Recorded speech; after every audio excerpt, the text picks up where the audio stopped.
সমাজ সাবজেক্টটাকে আমরা সবাই যেভাবে অবহেলা করি, আসলে এই সাবজেক্টটা অবহেলা করার মতো জিনিস না। কারণ এই সাবজেক্টটা যথেষ্ট কমপ্লেক্স একটা সাবজেক্ট। প্রবলেম হচ্ছে আমরা ফিজিক্স, ম্যাথ, কেমিস্ট্রি পড়ার ভিড়ে এটাকে ঠিকমতো গুরুত্ব দিই না।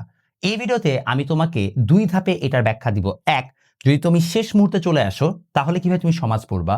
২, তুমি যদি 9 বা 10 এর একাডেমিক ইয়ারে থাকো, অর্থাৎ এসএসসি ২৭ বা ২৮ এরকম কোন একটা ব্যাচে থাকো, ইন দ্যাট কেস তুমি কিভাবে সমাজ পড়বা।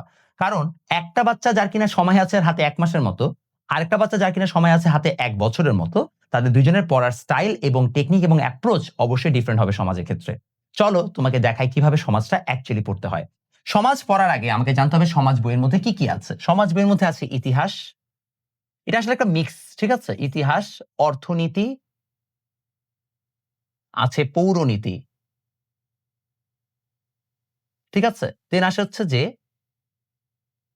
সামাজিক মিথস্ক্রিয়ার বিভিন্ন বিষয়। আনফরচুনেটলি আমাদের সমাজ বইয়ের মধ্যে কিছুটা ভূগোলও আছে। আবার ওইদিকে আদিবাসীদের পরিচয়ও আছে। এর মানে হচ্ছে আপনি যখন সমাজ বই পড়েন, তখন আপনি আসলে একটা সাবজেক্ট পড়েন না। আপনি এখানে প্রায় ৫-৬ টা ডিফারেন্ট ব্রাঞ্চের ইনফরমেশনকে একসাথে পড়েন। এজন্য সমাজ পড়াটা কিন্তু আসলে অনেক ইন্টারেস্টিং। ইনফেক্ট আমি যখন ১ম ক্লাস 9 এ ডিবেট করা স্টার্ট করি, আমার কাছে মনে হয় আমাকে সবচেয়ে বেশি ডিবেটে হেল্প করেছিল সমাজ বইটা। কারণ সমাজ বই থেকে আমি ইতিহাস সম্পর্কে জেনেছি। ওইখান থেকে আমি ধনতন্ত্র, সমাজতন্ত্র অর্থাৎ ক্যাপিটালিজম, সোশ্যালিজম সম্পর্কে জেনেছি। মিক্সড ইকোনমি সম্পর্কে জেনেছি। ওই সময় আমি কনস্টিটিউশন সম্পর্কে জেনেছি। এবং এগুলো আসলে আমাদের সমাজের অনেক গুরুত্বপূর্ণ বিষয়, যেগুলো আমরা সায়েন্সের স্টুডেন্ট অনেক সময় খেয়ালও করি না। সো আমি সমাজ অনেক ভালো পারতাম বিকজ আমি বিতর্ক করতাম। কারণ হচ্ছে যে সমাজ বইয়ে যে ইতিহাস লেখা, বিতর্কের জন্য আমি তার থেকে আরো বেশি ইতিহাস পড়তাম। সো আমাকে সমাজ মানে নিয়ে অত বেশি প্রবলেম পড়তে হয় নাই। বাট একটা এভারেজ স্টুডেন্টকে অফকোর্স সমাজ নিয়ে অনেক স্ট্রাগল করতে হয়। কিভাবে তুমি সমাজে ভালো করতে পারো, সেটার জন্য তোমাকে এখন একটা খুব সিম্পল কয়েকটা আইডিয়া আমি বোঝাবো। নাম্বার 1, সমাজ নিয়ে একটা খুব বড় মিসকনসেপশন হচ্ছে সমাজ নিজে, নিজে পড়া যায়। এটা একটা কন্ট্রোভার্সিয়াল টপিক। এখন সমাজকে আসলে নিজে, নিজে পড়া যায় না কিনা, সেটা নিয়ে অনেক কন্ট্রোভার্সি হতে পারে। আমাদের স্কুলে যেমন আমাদের সমাজ টিচার অনেক ভালো ছিলেন। সো অ্যাকচুয়ালি আমাদের স্কুলে যদি আমরা সমাজ বাইরে প্রাইভেট নাও পড়তাম, তাও চলত। বাট honestly সব স্কুলে এরকম ফ্যাসিলিটি নাই। সব স্কুলে সোশ্যাল সায়েন্স এর যে টিচার থাকেন, তিনি সবসময় ভালো হন না। ইন দ্যাট কেস তোমার জন্য বাইরে কোন একটা জায়গা থেকে পড়ে নেওয়াটা বেটার। এখন তুমি সেটা কোথায় পড়তে পারো? You can find an online course, অথবা তুমি চাইলে অফলাইনেও কোন টিচারের কাছে পড়তে পারো। ঠিক আছে? জাস্ট ফাইন্ড সামওয়ান যে কিনা তোমাকে এটা পড়ায় দিবে। এবং সমাজের কোর্সগুলো সাধারণত ৩ থেকে ৪ মাস এরকম লম্বা হয়। সো ৩ থেকে ৪ মাসের এরকম একটা কোর্স করে নিবা। করে তোমার মানে কাজটাকে শেষ করে নিবা। অফলাইনে সাধারণত সমাজের কোর্স ৪-৫ হাজার টাকা হয়।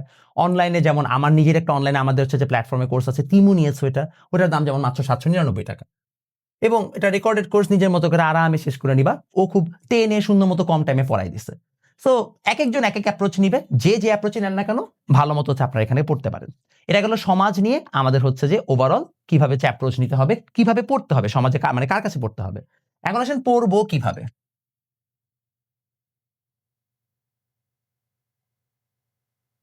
সমাজে একেকটা পার্ট আসলে একেকভাবে পড়তে হয়। যেমন যদি ইতিহাস পড়েন, ইতিহাস তো অনেক মুখস্থ বিদ্যার জিনিস। সো ইতিহাস পড়ার সময় আপনাকে একটা গল্প আকারে মনে রাখতে হবে।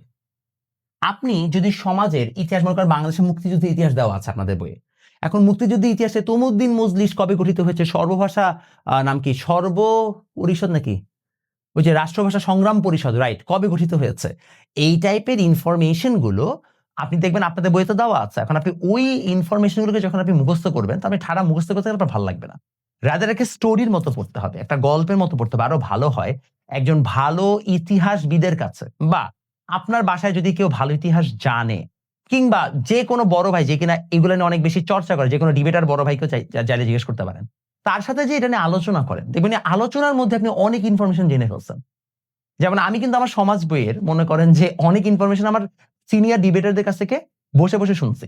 সো এটা আপনি স্টোরি ন্যারেশন এর মধ্যে যদি পড়েন, তাহলে আপনার জন্য অনেক সহজ হবে। নাম্বার 2, অর্থনীতির ক্ষেত্রে আসলে আপনাকে বুঝে পড়তে হবে। ফর এক্সাম্পল মনে করেন আপনাদের বইয়ে ম্যাক্রো ইকোনমি বা মাইক্রো ইকোনমি বিভিন্ন জিনিসপত্র দেওয়া। আমি আপনাকে আরো সহজ ভাষায় বুঝাই। মনে করেন ইকোনমিক সিস্টেমস দেওয়া, যে ধনতন্ত্র কি, সমাজতন্ত্র কি। ধনতন্ত্র দিলে অটোমেটিক্যালি এখানে ইনোভেশন বাড়বে। কেন? বিকজ এই জায়গায় হচ্ছে যে ইনোভেশন করতে পারবে সে পুরোটা ওন করবে। এটা একটা বুঝার জিনিস, এটা মুখস্থ করার জিনিস না। তো ধনতন্ত্র, সমাজতন্ত্র নিয়ে আপনাদের যে আলোচনা বইয়ে আছে, সেটাকে আপনি বুঝে, বুঝে পড়বেন। পৌরনীতি আপনাকে মুখস্থ করতে হবে। এই জায়গাটা আসলে একটু ঝামেলা। সংবিধানে কি আছে?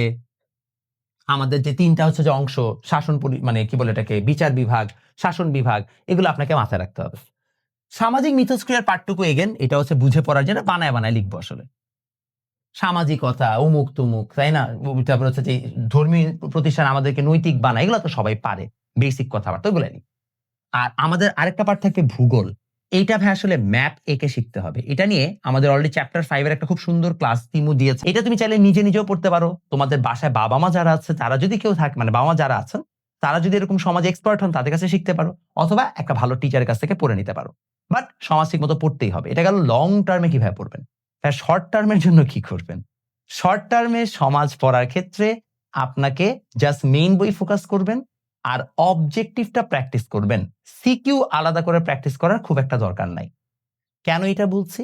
কারণ সমাজ বইয়ের সবচেয়ে বড় সমস্যা হচ্ছে সিকিউ যেকোনো জায়গা থেকে আসতে পারে এবং সমাজ তো আসলে মুখস্থ বিদ্যার জিনিস। তাহলে আপনাকে এখানে কম্পারেটিভ অ্যানালিসিস দিবে। যত ইনফরমেশন আপনার মাথায় থাকবে তত বেটার আপনি পারবেন। সো এখানে কোয়েশ্চেন পেঁচানোর কিছু নাই। প্যাঁচাই হচ্ছে যে এই জায়গায় কি অবজেক্টিভ গুলো।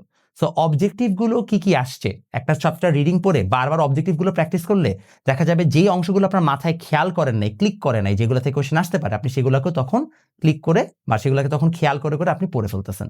সো সমাজের জন্য অনেক বেশি এমসিকিউ প্র্যাকটিস করতে হবে এবং সেটা বিগত বছরের সকল বোর্ড কোশ্চেন প্র্যাকটিস করলেই হলো। দয়া করে অযথা হচ্ছে যে টেস্ট পেপারের অন্য কোশ্চেন সলভ করার কোনো দরকার নেই এবং সমাজের পুরো টেস্ট পেপার সলভ করার কোনো দরকারই নাই।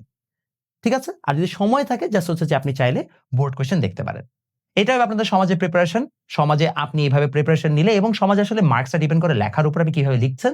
যদি আপনার এমসিকিউ তে ভালো মার্কস থাকে তাহলে অটোমেটিক্যালি আপনি সিকিউ তে দেখবেন ভালো মার্কস তুলতেই পারছেন। কারণ এমসিকিউ এর জন্য যে ইনফরমেশন দরকার সেটা যে জানে সে আসলে সিকিউ তে এমনি ভালো করে। দেখা হবে আপনাদের সাথে নেক্সট ভিডিওতে ইনশাআল্লাহ। আমাকে কমেন্টে জানান যে আপনারা সমাজ নিয়ে বা এরকম অন্যান্য কোনো সাবজেক্ট নিয়ে আর কোনো ভিডিও চান কিনা।